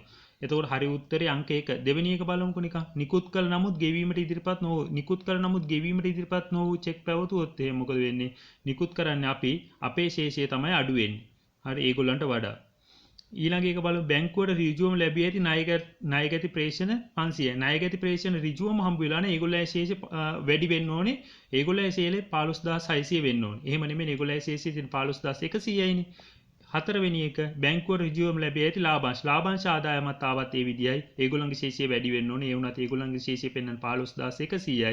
15100 වෙලා තියෙන ඒගොල්ලෝ රක්ෂණ වාරිකයේ ගෙවලා. ඒකට හරි උත්තරේ වෙන්නේ අංක 1 ස්ථාවර නියෝග මත රක්ෂණ වාරිකයේ ගෙවපු එක තමයි හරි උත්තරේ. right 24 වෙනි ප්‍රශ්නේ බලමු. හොඳ හිත ස්ටෝස් පැකට් එක රුපියල් 200 බැගින් ටොපි පැකට් 10ක් ණයට විකුණු අතර එහිදී වෙළඳ වට්ටම 10%ක් මෙම ගනුදෙනුව නිසා ව්‍යාපාරයට මොකද වෙන්නේ? අපි බලමු ඉස්සෙල්ලාම මේ ගනුදෙනුව අපි කියවලා බලමු. හොඳ හිත ස්ටෝස් පැකට් එකක් රුපියල් 200 බැගින් ටොප් පැකට් 10ක් ණයට විකුණලා. එහෙනම් 10ක් වික්කොත් එහෙම මොකද වෙන්නේ? 10ක් වික්කොත් 200 ගානේ 2000ක් වෙනවා. වෙළඳ වට්ටමක් දීලා 110ක්. 2000ට 110ක් බැලුවොත් කීයද දරුවෝ? 200යි. එතකොට 2000න් 200ක් අඩු කළා තමයි යා ණයට විකුණලා තියෙන්නේ. එතකොට වෙළඳ වට්ටම් කියන්නේ භාණ්ඩ විකුණන අවස්ථාවේ අඩු කරන වට්ටම් වලට අපි කියනවා වෙළඳ වට්ටම් කියලා. ඒක ගිණුම්ගත කරන්නේ 2000න් 200ක් අඩු කරොත් 1800ක් වෙනවා. එතකොට 1800ක් තමයි අපි ණයට භාණ්ඩ විකුණලා තියෙන්නේ. එතකොට අපි බලමු මේකට උත්තරේ දුන් වට්ටම් 200කින් වැඩි. දුන් වට්ටම් නෙමෙයි මේක වෙළඳ වට්ටමක්. ඒ හින්දා මේක ගන්නෑ. ඒක වැරදි. දෙවෙනි එක විකුණුම ආදායම් 2000කින් වැඩි වේ. වැරදිනේ. විකුණුම ආදායම් 2000කින් වැඩි වෙන්න හේතුව මෙයා 1800ක තමයි විකුණලා තියෙන්නේ. මොකද 110ක් වට්ටමක් දුන්නා 110ක් කියන්නේ 200. 200ක් අඩු කරාම 1800ක තමයි භාණ්ඩ විකුණලා තියෙන්නේ. එතකොට දෙවෙනි උත්තරෙත් වැරදි. තුන්වෙනි උත්තරේ ගත්තොත් ණයගැතියන්ගේ වටිනාකම 2000කින් වැඩි වේ. 2000කින් වැඩි වෙන්නේ නැහැ. ඇයි 1800යිනේ අපි භාණ්ඩ වික්කේ. එහෙනම් 2000කින් වැඩි වෙන්නේ නැහැ. ඒකත් වැරදි. ණයගැති වටිනාකම 1800කින් වැඩි වේ. ඒක හරි. ණයගැතිය 1800කින් වැඩි වෙනවා. මොකද වට්ටම අඩු කරාට පස්සේ 1800යි ණයගැතියන්ගෙන් ලැබෙන්න ඕනේ. එහෙනම් නිවැරදි උත්තරය අංක 4. ඊට පස්සේ අපි බලමු 25.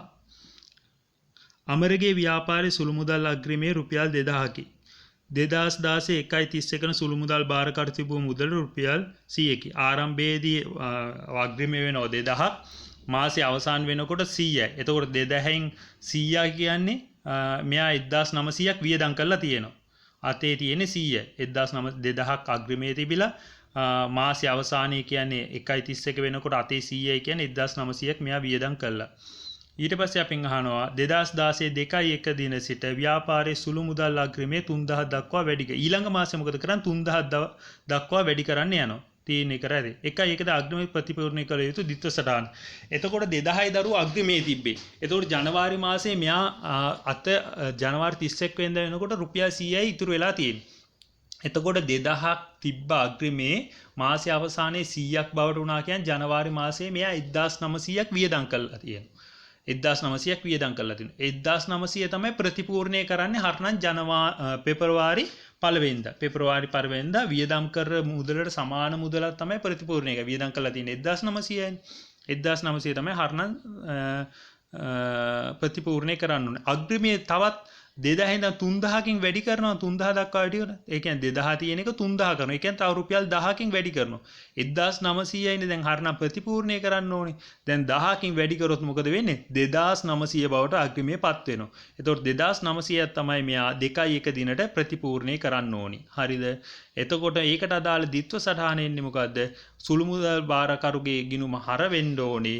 මුදල් පොත බැර වෙන්න ඕනේ 2900ක් විදියට. එතකොට උත්තරේ වෙන්නේ මොකද්ද? අංක 2 සුළු මුදල් පොත හර මුදල් පොත බැර. අංක 2 තමයි නිවැරදි පිළිතුර. අංක 2 සුළු මුදල් පොත හර මුදල් පොත බැර. අපි යන් ඊළඟ ප්‍රශ්නෙට 26 වෙනි ප්‍රශ්නේ රෙදිපිලි ව්‍යාපාරික මූලික පොත්වල සටහන් කර තිබූ ගනුදෙනු දෙකක් පහත දැක්වෙනවලු. ඒ ගනුදෙනුව මොරටු ලීබඩු වෙළෙන්දන්ගේ රුපියල් 50000ක ලීබඩු ණයට ගැනීම. B ගනුදෙනුව රුපියල් 30000ක රෙදි තොගයක් කපිලට ණයට විකිණීම. ගනුදෙනු දෙකක් තියෙනවා. ඉහත A හා B ගනුදෙනු මූලික පොත්වල සටහන් කිරීමේදී භාවිතා කරන මූලාශ්‍ර ලේඛන පිළිවෙලින් දැක්වෙන පිළිතුර තෝරන්නලු. දැන් පළවෙනි එක ගත්තොත් මොකද්ද? පිළිවෙලින් තියෙන්න ඕනේ. A කියන්නේ මොකද්ද? මොරටු ලීබඩු වෙළෙන්දයි රුපියල් 50000ක ලීබඩු ණයට ගැනීම. ලීබඩු ස්ථාවරවත්කම ණයට ගැනීම සටහන් කරන දරුවෝ පොදු ජර්නලෙ. පොදු ජර්නලයට අදාළ මූලාශ්‍ර ලේඛනය මොකද්ද? ජර්නල් වවුචරේ. එතකොට ඉස්සෙල්ලාම තියෙනවා ජර්නල් වවුචරේ. ජර්නල් වවුචරේ තමයි ඉස්සෙල්ලාම තියෙනවා. දෙවෙනි එක මොකද්ද? රුපියල් 30000ක රෙදි පොල්තුව ණයට කපිලට විකිණීම. කපිලට වික්කොත් ණයට විකුණනට සටහන් කරන්නේ මොකද්ද? විකුණුම් ජර්නලෙ. විකුණුම් ජර්නලට අදාළ මූලාශ්‍ර ලේඛනය වන්නේ මොකද්ද? විකුණුම් ඉන්වොයිස්. එතකොට පළවෙනි එකට අදාළ මූලාශ්‍ර ලේඛනයේ ජර්නල් වවුචරේ පොදු ජර්නලේ සටහන් කරන හින්දා. ණයට වික්කට පස්සේ සටහන් කරන විකුණුම් ජර්නලේ හින්දා විකුණුම් ඉන්වොයිස්. එතකොට ඒක නිවැරදි පිළිතුර වන්නේ අංක 3. 26ට අංක 3 තමයි නිවැරදි පිළිතුර. අංක 3. 27 වෙනි ප්‍රශ්නේ බැලුවොත් අපි 27 වෙනි ප්‍රශ්නේ අපේ අහනවා ව්‍යාපාරයක ණය හිමියෙකුට චෙක් පතකින් ගෙවීම සටහන් කිරීමට අදාළ මූලික සටහන්. චෙක් පතකින් ණය හිමියන්ට ගෙවුවොත් මුදලින් ගෙවුවොත් ඒ මුදල් පොතේ අඩු කරන්න පුළුවන් මුදල් පොත බැර කියලා. චෙක් පතකින් ගෙවුවොත් මොකෙන්ද අඩු කරන්නේ? බැංකු ගිණුමෙන් දරුවෝ. බැංකු ගිණුමෙන්. මොකද බැංකුවෙන්නේ ණය හිමියා සල්ලි ගන්න අපි ගෙවපු මුදල්. එතකොට බැංකු ගිණුමෙන් තමයි අපි අඩු කරන්නේ. එතකොට 27 වෙනි ප්‍රශ්නෙට උත්තරේ අංක 3.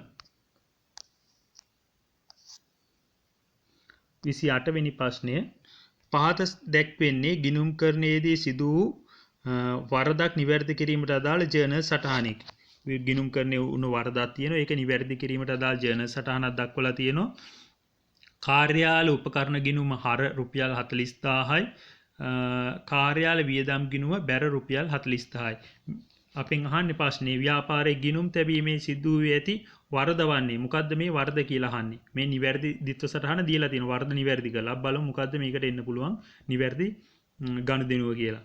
අංක 1 කාර්යාල වියදම් 40000 කාර්යාල උපකරණ ගිණුමට හර කර තිබීම. කාර්යාල වියදම් 40000ක් කාර්යාල උපකරණ ගිණුමට හර කර තිබීම. කාර්යාල වියදම් 40000 කාර්යාල උපකරණ ගිණුමට හර කරලා තිබ්බොත් මොකද කරන්න ඕනේ? කාර්යාල උපකරණ ගිණුම බැර කරලා කාර්යාල වියදම් ගිණුම තමයි හර කරන්නේ. එතකොට වැරදි ඒක. ඒ උත්තරය අපිට ගන්න බෑ. දෙවෙනි එක රුපියල් 40000ක කාර්යාල උපකරණ අත්පිට මුදලට රුපියල් 40000ක් කාර්යාල උපකරණ අත්පිට මුදලට ගැනුම් සම්පූර්ණයෙන් ගිණුම් පොත්වල සටහන් නොවීම. කාර්යාල උපකරණ අත්පිට මුදලට ගත්තේව සම්පූර්ණයෙන්ම ගිණුම් පොත්වල සටහන් වෙලා නැහැලු. එහෙම වුණොත් මොකද කරන්නේ? කාර්යාල උපකරණ ගිණුම හර වෙලා දරුවෝ මුදල් පොත බැර වෙනවා. ඒ සටහන නෙමෙයිනේ මෙතන තියෙන්නේ. එතකොට ඒක වැරදි. ඒක අත්හැරීමේ දෝෂයක්. ඒක අර උත්තරේ සම්බන්ධ ගැලපෙන්නේ නැහැ. අංක 3 කාර්යාල වියදම් 40000ක් ගෙවීම සම්පූර්ණයෙන් ගිණුම් වල සටහන් නොවීම. කාර්යාල වියදම් 40000ක් ගෙවීම සම්පූර්ණයෙන් ගිණුම් පොත්වල සටහන් වුනේ නැත්නම් ඒක සටහන් කරන්න අදාළ නිවැරදි දිස්ත්‍ර සටහන වෙන්නේ මොකද්ද? කාර්යාල වියදම් ගිණුම හර මුදල් පොත තමයි බැර වෙන්නේ. එතකොට ඒක අපි ගන්නත් බෑ. අංක 4 කාර්යාල ගැනු රුපියල් 40000 කාර්යාල වියදම් ගිණුමට හර කරලා අන්න කාර්යාල වියදම් ගිණුමට හර කරොත් කාර්යාල වියදම් ගිණුමට හර කිරීම වැරදි. එහෙනම් කාර්යාල වියදම් ගිණුම බැර කරන්න ඕනේ. කාර්යාල උපකරණ ගැනුම් ගිණුමට හර කරන්න ඕනේ. කාර්යාල උපකරණ ගිණුමට හර කරන්න. එතකොට නිවැරදි දිස්ත්‍ර සටහන විදියට අපිට ගන්න වෙන්නේ මේකට අදාළ ගනුදෙනුව වන්නේ අංක 4. මේකට අදාළ ගනුදෙනුව වන්නේ අංක 4. 28ට වෙන්නේ 4 වෙනි ගනුදෙනුව තමයි නිවැරදි උත්තරේ විදියට අපිට බාර ගන්න වෙන්නේ. දැන් අපි යන්නේ 29 වෙනි ප්‍රශ්නේ. අපි බලමු 29 මොකක්ද අහන්නේ කියලා. 29 අපෙන් අහනවා පහත සඳහන් හිස් තැන සඳහා නිවැරදි පිළිතුරු තෝරන්නලු. මොකද්ද මේ හිස් තැන? පළවෙනි එකේ තියෙනවා පළවෙනි කොටුවේ ලද වාර්ෂික සමාජික මුදල් ලැබිච්ච ඒවා එකතු කරලාලු ධන වාර්ෂය සඳහා හිඟ සමාජික මුදලට. ලද සමාජික මුදල් එකතු කිරීම හිඟ සමාජික මුදල් කියලා ගත්තොත් මොකද්ද දරුවෝ වෙන උත්තරේ? ලද ඒවයි හිඟ ඒවයි දෙකේම එකතුවර කියනවා අපි වාර්ෂික සමාජික මුදල් ආදායම. එතකොට නිවැරදි උත්තරේ වෙන්නේ අංක 4. අංක 4 තමයි නිවැරදි උත්තරේ වාර්ෂික සමාජික මුදල් ආදායම. ලද ඒවයි හිඟ ඒවයි දෙකටම එකතුවර අපි කියන්නේ අතිරික්ත වර්ෂයේ අතිරික්තයක් නෙමෙයි සමාජික මුදල් සමාජික වාර්ෂික සමාජික මුදලත් නෙමෙයි සමුචිත අරමුදලත් නෙමෙයි අපි කියන්නේ වාර්ෂික සමාජික මුදල් ආදායම කියලා. අපි යන් ඊළඟ ඒකට 30 වෙනි ප්‍රශ්නේ 30 වෙනි ප්‍රශ්නේ අහනවා ක්‍රීඩා සමිතියකට අදාළ වියදම් කිහිපයක් පහත දැක්වෙනවලු. මොනවාද වියදම්? A ක්‍රීඩා පිටි නඩත්තු වියදම්. B ක්‍රීඩාගාරය ඉදිකිරීමේ වියදම්. C ක්‍රීඩා පුහුණුකරුගේ දීමනා. ඉහත වියදම් අතුරින් ක්‍රීඩා සමිතිය ආදායම් ප්‍රකාශය ඇතුළත් වන්නේ මොකද්ද? ආදායම් ප්‍රකාශනයේ ඇතුළත් වන්නේ මොනවාද? ආදායම් සහ වියදම් විතරයි. අපි බලමු ආදායම් හා වියදම් විතරක් තියෙන අයිතම තුනම එහෙමද නැත්නම් දෙකක් තියෙනවද කියලා. ඒ කියන්නේ ක්‍රීඩා පිටි නඩත්තු වියදම්. අන්න මොකද්ද? වියදමක්. ඒක ගන්න පුළුවන්. ඒ ගන්න පුළුවන්. B ගත්තොත් B ඇවිල්ලා ක්‍රීඩාගාර ඉදිකිරීම. ඉදිකිරීමක් ගන්න බෑ. ස්ථාවර වත්කමක් මේක. ගොඩනැගිලි ඉදිකිරීමක්, ගොඩනැගිලි මිලදී ගැනීමක්, ලී බඩු මිලදී ගැනීම ඒවා ඔක්කොම වත්කම් මේකේ දාන්නේ නැහැ. එතකොට අපිට B කියන උත්තරේ බැහැර කරන්න පුළුවන්. C කියමු ක්‍රීඩා පුහුණුකරුගේ දීමනා. දීමනා කියන්නේ වියදමක්. ක්‍රීඩා පුහුණුකරු දීමනාවක් දීලා. එතකොට C ගන්නත් පුළුවන්. උත්තරේ එතකොට වෙන්නේ අංක 2. අංක 2 තමයි නිවැරදි උත්තරේ. මොකද ගොඩනැගිලි අපිට ගන්න බෑ වත්කම් සටහන් කරන්නේ නැහැ අපි ආදායම් ප්‍රකාශනයේ. 31 වෙනි ප්‍රශ්නේ පහත සඳහන් තොරතුරු ඇසුරෙන් 31 හා 32 වලට පිළිතුරු සපයන්නලු. පොත් මුද්‍රණ ආයතනයේ අදාළ පිරිවැය කිහිපයක් පහත දැක්වෙනවලු. කඩදාසි පිරිවැය, රක්ෂණ වියදම්, කතෘ භාගය, යන්ත්‍ර ක්‍රියාකරු වැටුප, මොරකරු වැටුප, විදුලි වියදම්. ඉහත මුද්‍රණ ආයතනයේ ඍජු වෙනත් වියදම්. පිරිවැය වර්ග කරනකොට අපිට වර්ග කරන්න පුළුවන් මේ විදිහට ඍජු පිරිවැය, වක්‍ර පිරිවැය විදිහට. ඍජු පිරිවැයට අයිති වෙන්නේ ඍජු ද්‍රව්‍ය, ඍජු ශ්‍රමය හා ඍජු වෙනත් වියදම්. වක්‍ර පිරිවැය නැත්නම් කම්මල් පොදුකාර්ය පිරිවැයට අයිති වෙන්නේ වක්‍ර ද්‍රව්‍ය, වක්‍ර ශ්‍රමය, වක්‍ර වෙනත් වියදම්. එතකොට දරුවෝ මේකේ අපෙන් අහන්නේ මොකද්ද? ඉහත මුද්‍රණා ඍජු වෙනත් ඍජු එතකොට කඩදාසි ගත්තොත් එහෙම මොකද්ද? ඍජු ද්‍රව්‍ය. කඩදාසි ඍජු ද්‍රව්‍ය. රක්ෂණය කියන්නේ මොකද්ද? වක්‍ර වෙනත් වියදමක්. වක්‍ර වෙනත් වියදමක්. යන්ත්‍ර ක්‍රියාකරු වැටුප කියන්නේ මොකද්ද? යන්ත්‍ර ක්‍රියාකරු වැටුප කියන්නේ මොකද්ද? එතකොට ඍජුවම දායක වෙන පුද්ගලයා මේක හදන ඍජු ශ්‍රමය. විදුලි වියදම් කියන්නේ මොකද්ද? වක්‍ර වෙනත් වියදම්. මුරකරු වැටුප කියන්නේ මොකද්ද? වක්‍ර ශ්‍රමය. එතකොට කතෘවරයාගේ කතෘ භාගය කියන්නේ මොකද්ද? ඍජු වෙනත් වියදම්. ඍජු වෙනත් වියදමක් විදිහට ගන්න වෙන්නේ කතෘවරයාගේ කතෘ භාගය. එතකොට 31ට උත්තරේ අංක 3.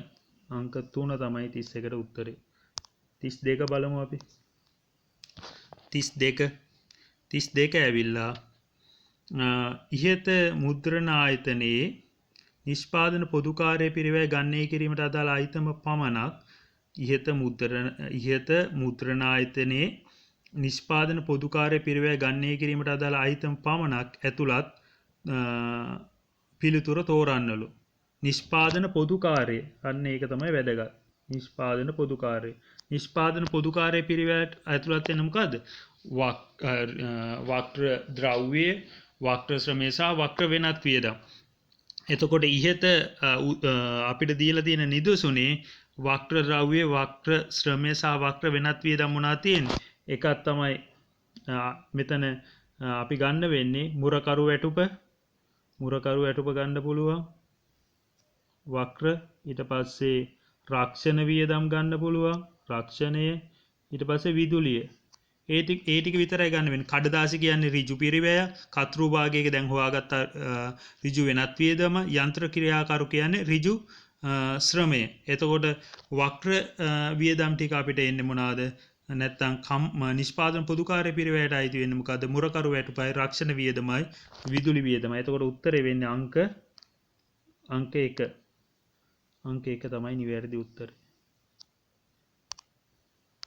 හරි අපි යන් 33 වෙනි ප්‍රශ්නේ මොකක්ද අහන්නේ කියලා බලන්න.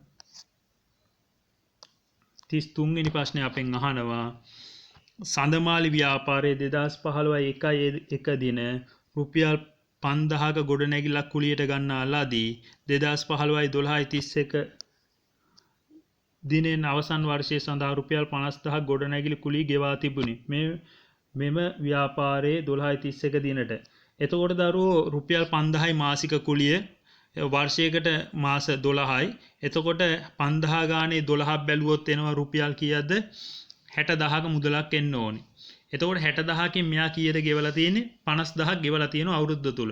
එතකොට 50000ක් ගෙවුවොත් මොකද වෙන්නේ? 10000ක් හිඟයි. ඇයි 5000යි මාසික කුලිය? මෙතන කියලා තියෙනවනේ 5000යි මාසික කුලිය කියලා. 5000යි මාසික කුලිය. එතකොට 5000 ගානේ 12ක් මෙයා හරනම් ගෙවන්න ඕන. 12ක් ගෙවුවොත් 60000ක් වෙනවා. හැබැයි මෙයා ගෙවලා තියෙන 50000ක් විතරයි. 50000ක් ගෙවුවොත් මෙයා අඩුවෙන් තමයි ගෙවලා තියෙන්නේ. අඩුවෙන් ගෙවලා තියෙනවා කීයද? රුපියල් 10000ක්. එතකොට අපි බලමු මේක උත්තරේ නිවැරදි උත්තරේ මොනවාද කියලා. නිවැරදි උත්තර මොනවාද කියලා බලමු. පළවෙනි එක කියලා තියෙනවා ගෙව් ගොඩනැගිලි කුලිය ගෙව් ගොඩනැගිලි ගුණමේ ශේෂය රුපියල් 1000 නෑ. ගෙව් ගොඩනැගිලි කුලිය ගුණමේ ශේෂය රුපියල් 50000ක් ගෙවලා තියෙනවානේ.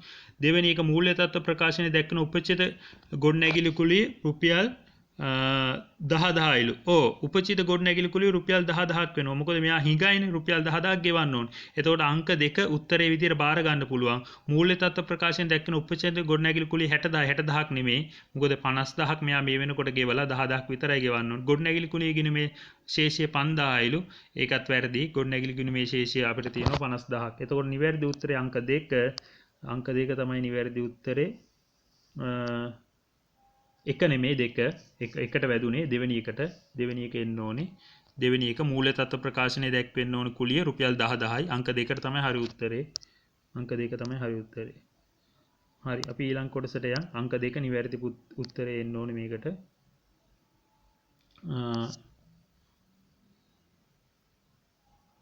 මේකට එන්නේ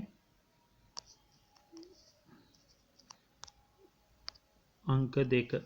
අංක 2 තමයි නිවැරදි උත්තරේ. 33 වෙනි ප්‍රශ්නෙට. එතකොට 34 වෙනි ප්‍රශ්නය අපි බලමු. 34 වෙනි ප්‍රශ්නේ අපෙන් අහනවා ව්‍යාපාරයක් විසින් මිලදීගත් මෝටර රථයට අදාළ තොරතුරු පහද දැක්කීලු. ගැනුම් මිල අපිට දීලා තියෙනවා ලක්ෂ 6යි. සුන්බුන්නගේ දීලා තියෙනවා 50000යි. ප්‍රයෝජනවත් ජීවිත කාලය දීලා තියෙනවා අපිට අවුරුදු 5යි කියලා. 34 වෙනි ප්‍රශ්නේ. එතකොට අපෙන් අහන්නේ ප්‍රශ්නේ මෙම ව්‍යාපාරය සරල මාර්ග ක්‍රමයට මෝටර රථ ෂේ කරනු ලබයි. මෝටර රථයේ ෂේ කළ හැකි අගේ ෂේ කරන්න නෙමෙයි කියන්නේ. අන්න ළමයි ටක් ගාලා ඔයක පටලව ගන්නවා. ළමයි ෂේ කළා උත්තරේ තමයි හොයාගන්නේ. ෂේ කළ හැකි අගේ අහන්නේ. ෂේ කළ හැකි අගේ හොයන්නේ දරුවෝ ගැනුම් මිලෙන් අඩු කරන්න ඕනේ සුන්බුන් අගේ. එච්චරයි කරන්න තියෙන්නේ.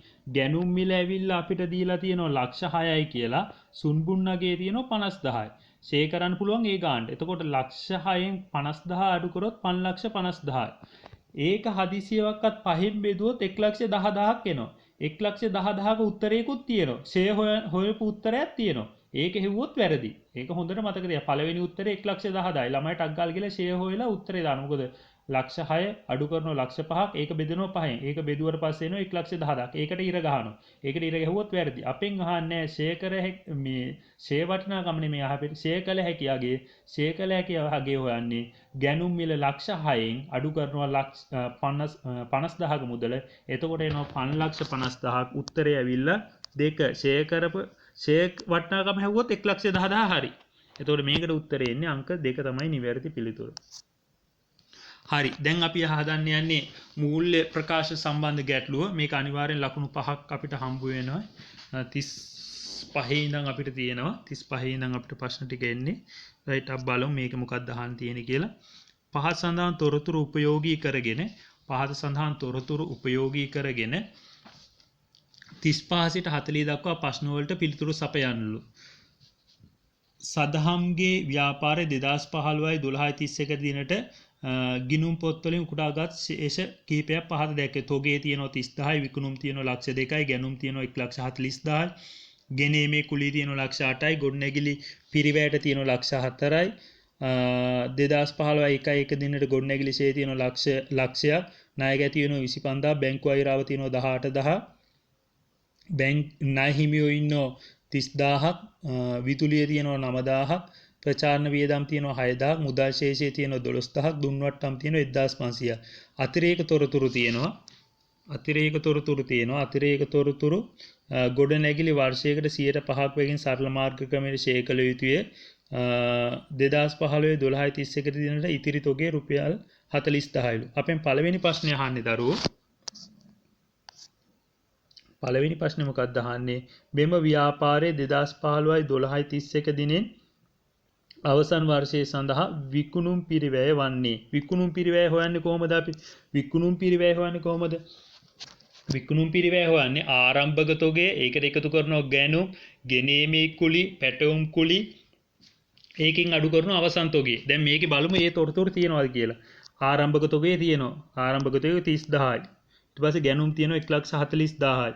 ගෙනීමේ කුලි තියෙනවා. පැටවුම් කුලි නෑ. අවසන් තොගය දීලා තියෙනවා 40,000ක් කියලා. ඒ තොරතුරු ටික අපි දැම්මනම් අපිට හොයාගන්න පුළුවන් අපිට කීයද උත්තරේ කියලා විකුණුම් පිරිවැය. අපි මේ විදිහට හොයමු.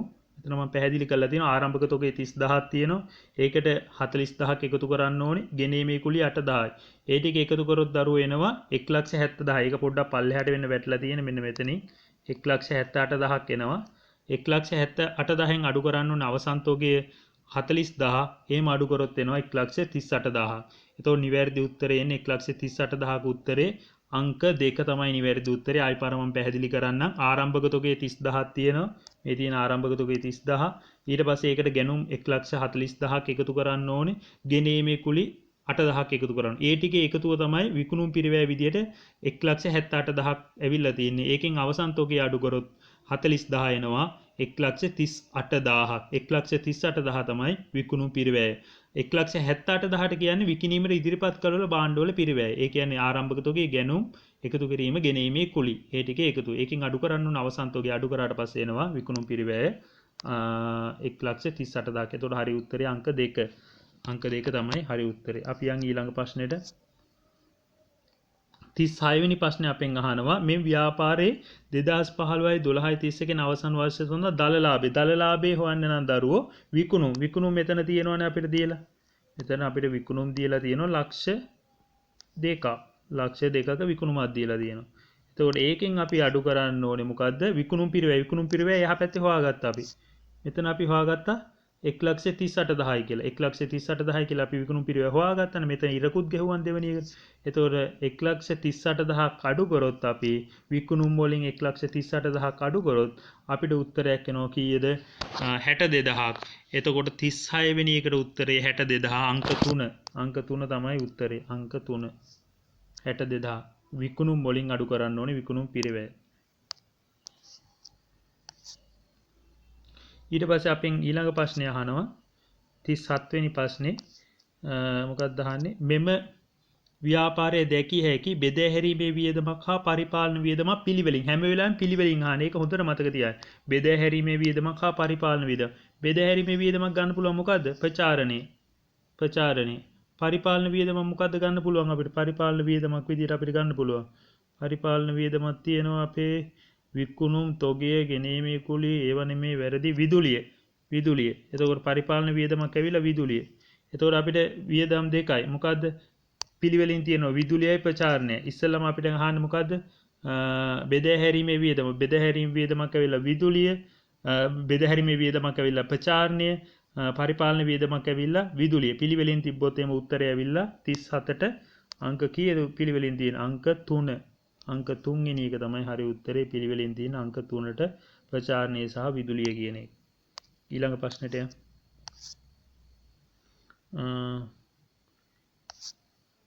ඊළඟ ප්‍රශ්නය අපෙන් අහනවා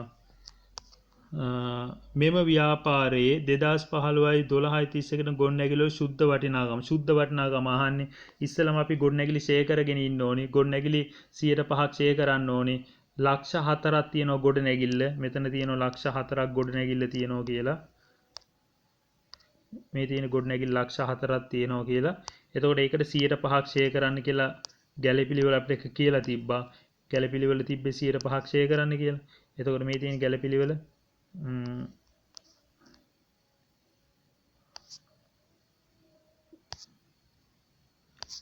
අපිට කියලා තියෙනවා 105ක් ෂෙයා කරන්න කියලා. මේ තියෙන ගැළපිළිවෙල 105ක් ෂෙයා කරන්න ඕනේ.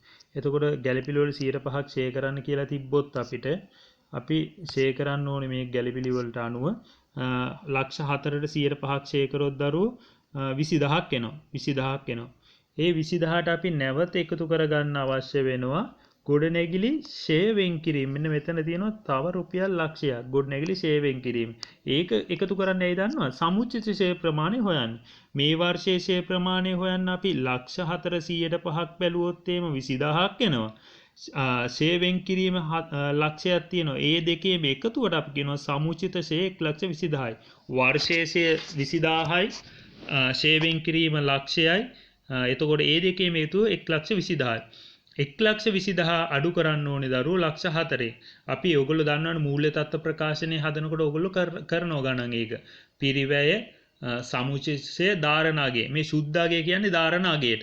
එතකොට ධාරණාගේ හොයන්න නම් මොකද කරන්නේ? ලක්ෂ 4න් අඩු කරන්න ඕනේ රුපියල් 1,20,000ක මුදලක්. එතකොට උත්තරය එනවා 2,80,000යි. එතකොට නිවැරදි පිළිතුර විදිහට අපිට ගන්න වෙන්නේ අංක 1. අංක 1 තමයි නිවැරදි පිළිතුර 2,80,000යි. ඊළඟ ප්‍රශ්නෙට යන් අපි 39 වෙනි ප්‍රශ්නේ අපි කලින් කරේ 36 කරා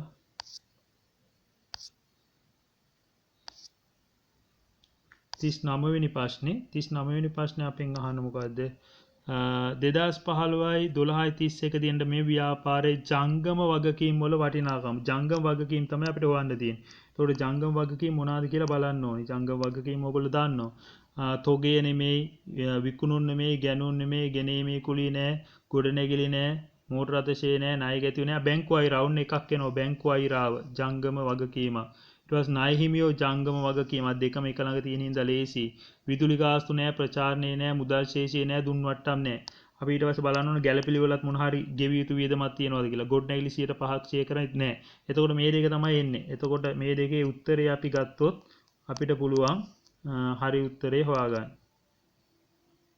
බැංකු අයරාව 18000යි ණය හිමියෝ වෙනවා 30000. එතකොට දෙකේම එකතු 48000යි. උත්තරය ඇවිල්ලා කීයද? 39ට අවසන් උත්තරය අංක 4 තමයි නිවැරදි පිළිතුර විදියට ගන්න වෙන්නේ. හොයන්නේ බැංකු අයරාව 18 10යි ණය හිමියෝ 30 10යි දෙකේම එකතුව. අපි ඊළඟ ප්‍රශ්නෙට යමු. අන්තිම ප්‍රශ්නේ අපෙන් අහනවා 2015යි 12යි 31 මේ ව්‍යාපාරයේ මුළු වත්කම් වල වටිනාකම කීයද කියලා. මුළු වත්කම් වල වටිනාකම හොයන්න නම් අපි ජංගම වත්කම් සහ ජංගම නොවන වත්කම් දෙකම එකතු කරන්න ඕනේ. මේකේ අපි මුළු වත්කම් හොයන්න නම් ඉස්සෙල්ලාම අපි බලනවා ජංගම වත්කම් මොනවද තියෙන කියලා. ගැනුම් තොගේ ගන්න ආරම්භක තොගේ වත්කමක් විදිහට ගන්න අවසන් තොගේ තමයි ගන්න. විකුණුම් ආදායමක් ගැනුම් ගන්න ගෙනීමේ කුලිය දන්නේ. ගොඩනැගිල්ල අපි ගන්නවා ස්ථාවර නොවන වත්කමක් විදිහට. ඒක අපි ෂෙයා කරලා තමයි ගන්න. ඒක මතක තියාගන්න. ණය ගැතිව අපි ගන්නවා. බැංකුව අයිරාව ගන්නෑ, ණය හිමියෝ ගන්නෑ. එතකොට තව බැංකුව අයිරාව ගන්නෑ, ණය හිමියෝ ගන්නෑ, විදුලිය ගන්නෑ, මුදල් ශේෂය අපි ගන්නවා. මුදල් ශේෂයත් ගන්න ඕනේ. මුදල් ශේෂය 12000 ගන්න ඕනේ. ඒ වගේම අපි ගන්න ඕනේ මේ තියෙන මොකද්ද අවසන් ඉතිරි තොගය කියලා තියෙන මේ අවසාන ගැළපිල්ල ඒකත් ගන්න ඕනේ ජංගම වත්කම් විදියට. ඒක ජංගම වත්කම් ටික මම ඔයගලන්ට පෙන්නුවා. මෙන්න තියෙනවා ඉතිරි තොගය 40000යි ගැළපිල්ල තිබ්බ. ණය ගැතිව මම රතු පාටින් දාලා තියෙනවා 25000යි. ඊට පස්සේ 12000ක් මුදල් ශේෂය එනවා. එතකොට ජංගම වත්කම් වල එකතු වෙනවා දරුවෝ 77000ක්. අපෙන් අහන්නේ මුළු වත්කම් වල එකතු. මුළු වත්කම් ගන්න නම් අර ගොඩනැගිල්ලේ සුද්ධ අගය ගන්න ඕනේ. ගොඩනැගිල්ල ලක්ෂ 4ක් තියෙනවා. ලක්ෂ 4 දාලා හැදුවොත් වැරදි. ලක්ෂ 4 දාලා දැන් හැදුවොත් වැරදි. ලක්ෂ 4 වර්ෂයේ අවසාන වෙනකොට සුද්ධ අගය කියන්නේ ෂේ වුණාට පස්සේ ඉතිරි වෙලා තියෙන කොටස. එතකොට ලක්ෂ 4න් අපි ෂේ කරා මේක 1,20000ක් කලින්. ඒකේ මම සුද්ධ අගය තමයි මෙතන 2,80,000යි කියලා ගන්න. එතකොට 2,80,000ට ජංගම වත්කම් වෙච්ච 77000 එකතු කරොත් එනවා 3,57,000ක්. එතකොට උත්තරේ විදිහට අපිට පිළිගන්න වෙන්නේ කීයද? 3,57,000ක් වෙන